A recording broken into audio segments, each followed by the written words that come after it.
Good afternoon, ladies and gentlemen, family and friends.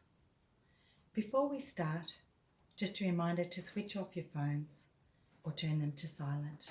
Thank you. Hello everyone, my name is Ruth Belfrage and I will be leading the funeral ceremony today on behalf of the Smith family.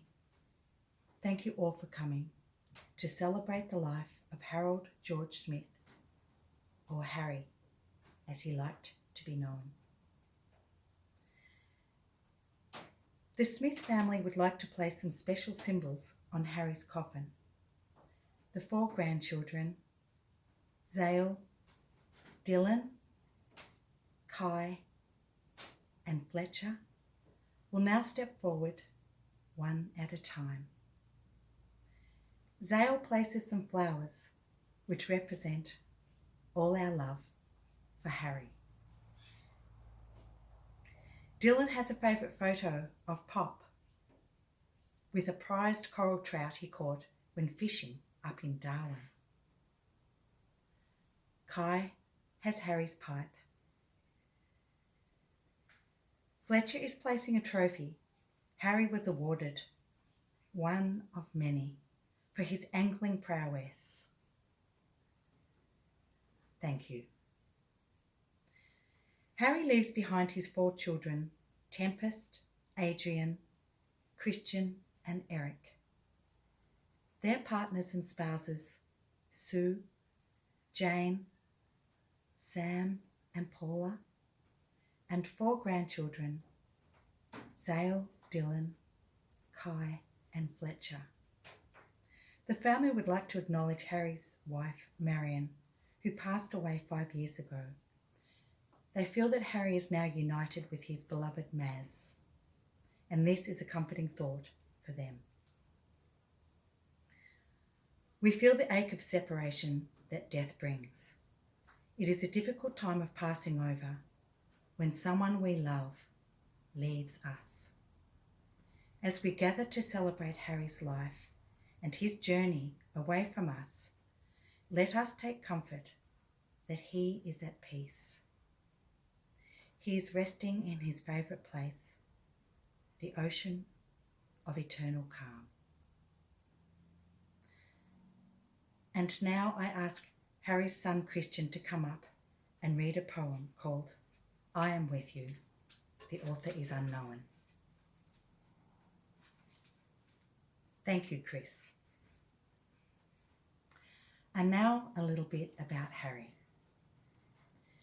Harry was born at Frankston Hospital in 1955 and had one sister, Fran, who was older by 4 years.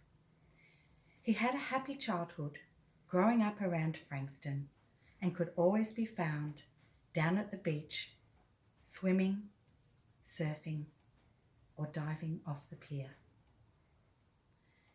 He left school when he was 15 and completed an apprenticeship with a local painter, Bill Pointer, a good friend of the family. He started his own business at 22 as a house painter and married Marion when he was 25.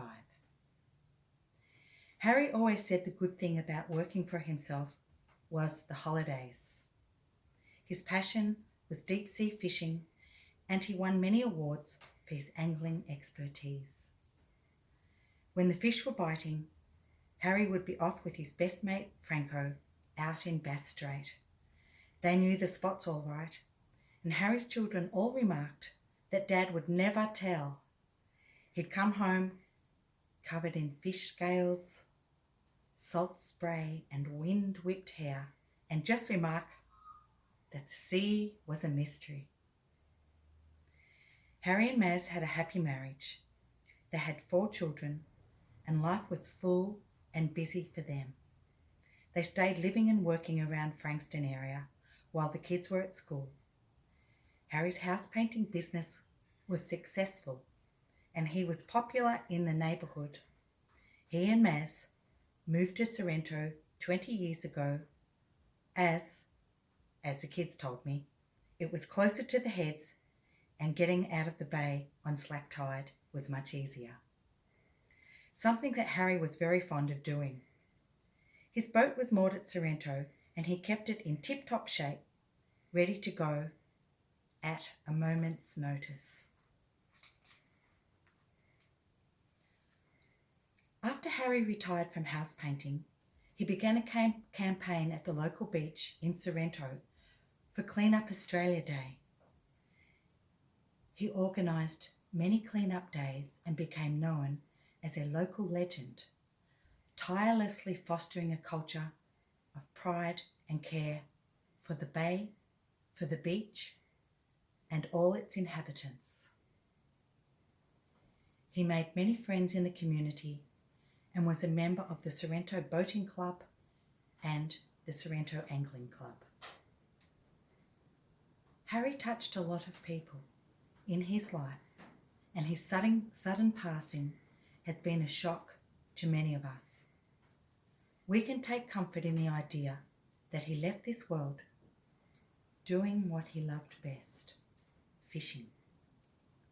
He was happy in those last moments of his life. So as we grieve for our loss, we can be reminded that Harry felt little pain and his end was quick. As part of our farewell to Harry, and as a symbol of our love and sadness, Tempest, Adrian, Christian and Eric will now perform a small ritual called the 4 Candles. They will each in turn light a candle for their father as I speak the poem.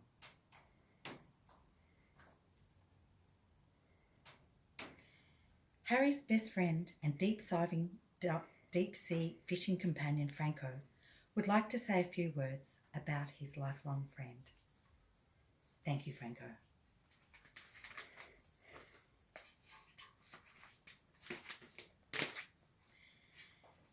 And now we will have 5 minutes of photos.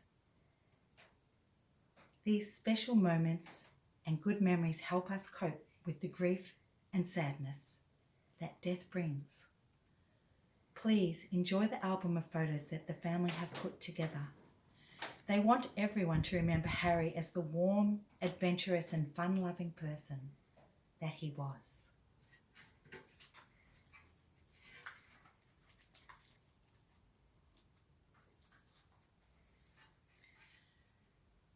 Harry always said that being on the ocean was being free.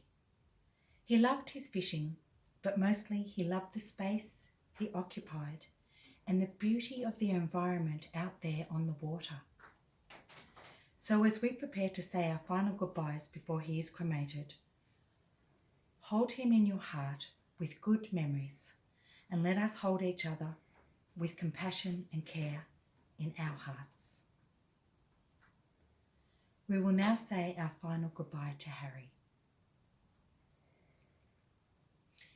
Tenderly and reverently, we commit the body of our friend Harry to the purifying fire and ultimately to Mother Earth, from which all life comes and to which all life in the end returns. This is a funeral poem by Ruth Burgess. Into the freedom of wind and sunshine, we let you go. Into the dance of the stars and the planets, we let you go. Into the wind's breath and the hands of the star maker, we let you go. We love you, we miss you, we want you to be happy. Go safely, go dancing, go running home. Please join the family and friends for refreshments in the reception centre after the service. As a final farewell, Zale and Dylan will play What a Wonderful World by Louis Armstrong on the guitar and ukulele. Thank you.